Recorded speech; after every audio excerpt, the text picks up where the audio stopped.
कि पुलिस एक सेना के जवान को गिरफ्तार कर सकती है या नहीं कर सकती?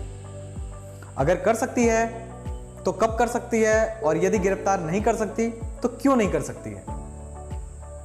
अक्सर बहुत से लोगों को इस विषय पर डाउट्स होते हैं, कंफ्यूजन्स होते हैं और कई सारे मिसकंसेप्शंस होते हैं। मैंने इस वीडियो के माध्यम से यह प्रयास किया है कि आपको इस प्रश्न का सटीक उत्तर दे पाऊं और इससे जुड़े जो कानूनी प्रावधान हैं वो आपको समझा पाऊं।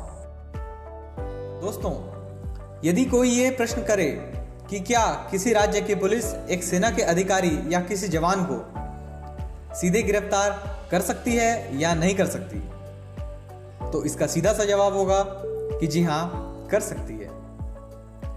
और यदि कोई यह प्रश्न करे क्या किसी भी अपराध के लिए सीधे गिरफ्तार किया जा सकता है, तब इसका उत्तर होगा जी नहीं किया जा सकता।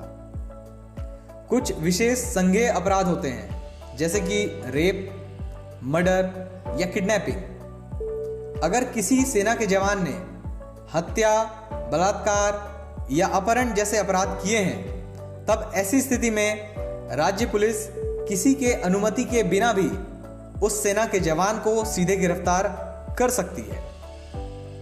लेकिन यदि उस जवान ने रेप, मर्डर या किडनैपिंग को छोड़कर कोई अन्य अपराध किया है, तो ऐसी स्थिति में पुलिस उस सेना के जवान को सीधे गिरफ्तार नहीं कर सकती है। अगर किसी सेना के जवान को रेप, मर्डर या किडनैपिंग जैसे अपराधों के लिए गिरफ्तार भी किया जाता है, तब भी पुलिस को इस गिरफ्तारी के दौरान एक प्रोटोकॉल का पालन करना होता है। सबसे पहले तो गिरफ्तारी का जो ज्ञापन होता है, मेमोरेंडम ऑफ अरेस्ट, उसके साथ साथ एक लिखित पत्र के माध्यम से जो भी सबसे निकटतम सैन्य मुख्यालय होता है उसको सूचित किया जाना चाहिए। दूसरी बात यह आती है कि किसी भी सैन्य अधिकारी या सेना के जवान को एक आईपीएस, इंडियन पुलिस सर्विस या उससे ऊपर के रैंक का अधिकारी ही हिरासत में ले सकता है, लेकिन उस सेना के जवान को हथकड़ियां नहीं लगाई जा सकती। यदि सेना के उस जवान ने हत्या, बलात्कार या अपहरण को छोड़ करके कोई अन्य अपराध किए, तब ऐसी स्थिति में मिलिट्री अथॉरिटीज की अनुमति के बिना उस सेना के जवान को 2 घंटे से अधिक समय के लिए हिरासत में नहीं रखा जा सकता।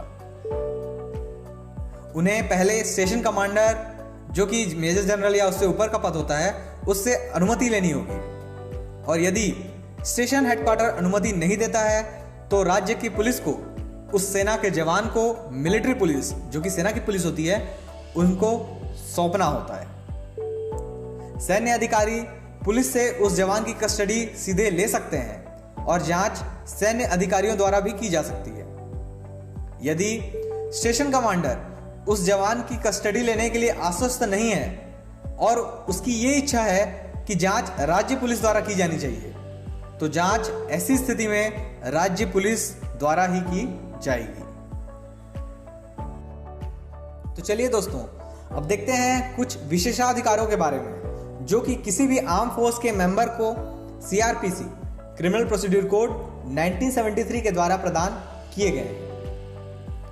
सीआरपीसी की धारा 45 बताती है गिरफ्तारी के मामले में विशेषाधिकारों के बारे में। इस धारा में यह प्रावधान है कि कोई भी आर्म फोर्स का मेंबर अगर ड्यूटी को परफॉर्म करते हुए, जो उसे ड्यूटी दी गई है, कोई टास्क दिया गया है, उसको परफॉर्म करते हुए अगर उससे कोई अपराध हो जाता है, तब ऐसी स्थिति में केंद्र सरकार की सहमति के बिना उसे पुलिस गिरफ्तार नहीं कर सकती है। अन्य मामलों में सिविल पुलिस गिरफ्तार कर सकती है, लेकिन कमांडिंग ऑफिसर को उस गिरफ्तारी के बारे में सूचित करना तुरंत आवश्यक हो जाता है। धारा 197 उपधारा 2 बताती है privilege of protection from prosecution, अभियोजन से संरक्षण के विशेष अधिकारों के बारे में। इस धारा के अंतर्गत यह प्रावधान किया गया है कि आर्म फोर्सेस के जवानों को अगर कभी किसी भी अपराध के लिए गिरफ्तार किया जाता है, तब भी उनके खिलाफ सिविल कोर्ट में किसी भी तरह का अभियोग या प्रोसिक्यूशन नहीं चलाया जा सकता। यह प्रावधान आर्मी एक्ट 1950, नेवी एक्ट 1957 और एयरफोर्स एक्ट 1950 में भी हमें मिलता है। आगे हम देखते हैं धारा 475 के बारे में, जो बताती है डिलीवरी टू कमांडिंग ऑफिसर्स और persons liable to be tried by court martial. इस धारा के अंतर्गत यह प्रावधान है कि जो भी जवान मिलिट्री में है, अगर उनसे कोई अपराध होता है तो उस जवान को हैंड ओवर किया जाएगा या सौंपा जाएगा उसके यूनिट कमांडिंग ऑफिसर के पास, चाहे वो किसी भी थल सेना, वायुसेना या जल सेना का सदस्य हो। उसे ट्राइड किया जाएगा जनरल कोर्ट मार्शल के द्वारा। कोर्ट मार्शल में आपकी जानकारी के लिए मैं ये बता दूं कि जनरली ऑफेंसेस को 3 कैटेगरी में डिवाइड किया गया है, petty offence, minor offence and major offences में। और ये जो जनरल कोर्ट मार्शल होता है ये जनरली मेजर ऑफेंसेस के लिए किया जाता है। इसके ऊपर मैं ज़्यादा डिस्कस नहीं करूंगा, इसके ऊपर मैं एक अलग से वीडियो बनाऊंगा क्योंकि ये अपने आप में एक बहुत ही इंपॉर्टेंट टॉपिक है।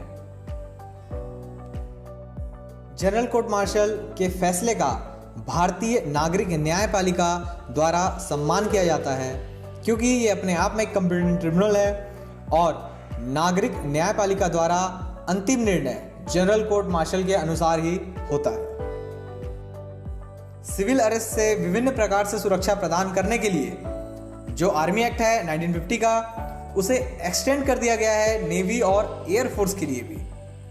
इसमें यह भी प्रावधान दिया गया है कि जब सेना के जवान अपनी ड्यूटी में नहीं होंगे तब भी उन्हें आर्मी एक्ट 1950 के तहत दी गई प्रतिरक्षा या इम्यूनिटी के साथ प्रोटेक्ट किया जाएगा और नागरिक अधिकारियों द्वारा सीधे गिरफ्तार नहीं किया जाएगा, चाहे वे यूनिफॉर्म में हो या ना हो। इतना कुछ जानने के बाद आपको लग रहा होगा कि आखिर सेना के जवानों को कितनी इम्यूनिटीज, कितनी छूट प्राप्त है, लेकिन क्या आपको पता है इसके पीछे कारण क्या है? तो आपकी जानकारी के लिए मैं ये बता दूं कि जो छूट और संरक्षण मिलती है आर्म फोर्स के मेंबर्स को, उसके लिए उनको एक अपनी बहुत ही महत्वपूर्ण चीज का बलिदान देना होता है, जो कि किसी भी एक आम व्यक्ति के लिए बहुत ही इंपॉर्टेंट है, और वो है मौलिक अधिकार, जिसे हम इंग्लिश में फंडामेंटल राइट्स कहते हैं। मतलब भारत में सेना के जवानों को मौलिक अधिकारों का त्याग करना पड़ता है और इसके एवज में ही उन्हें कानून से विभिन्न प्रोटोकॉल एवं इम्यूनिटीज या संरक्षण प्राप्त होते हैं। तो दोस्तों, अगर सेना का एक जवान हमारे लिए अपना घर, अपना परिवार, अपना शहर, अपने मौलिक अधिकार एवं अपना शरीर तक त्याग सकता है, तो हमारा भी उनके प्रति कुछ कर्तव्य बनता है। अक्सर हम वीडियोस वायरल होते हुए देखते हैं जहां सेना के जवानों के साथ बदसलूकी की जाती है। यह बहुत ही निंदनीय कार्य है। हमें हमेशा अपने देश की रक्षा कर रहे जवानों का आदर, सत्कार, सम्मान व जितना भी हो सके हमसे उनकी मदद करनी चाहिए, ताकि हमारा देश निडर, सशक्त और प्रगतिशील रहे।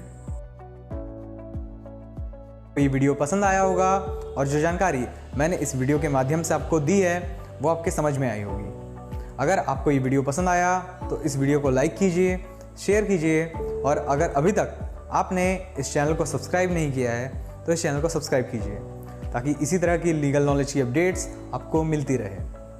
और अगर इस वीडियो को बनाने के दौरान मुझसे किसी भी तरह की कोई भूल हुई है तो उसके लिए मैं क्षमा चाहता हूँ। इस वीडियो को देखने के लिए आपका बहुत बहुत धन्यवाद।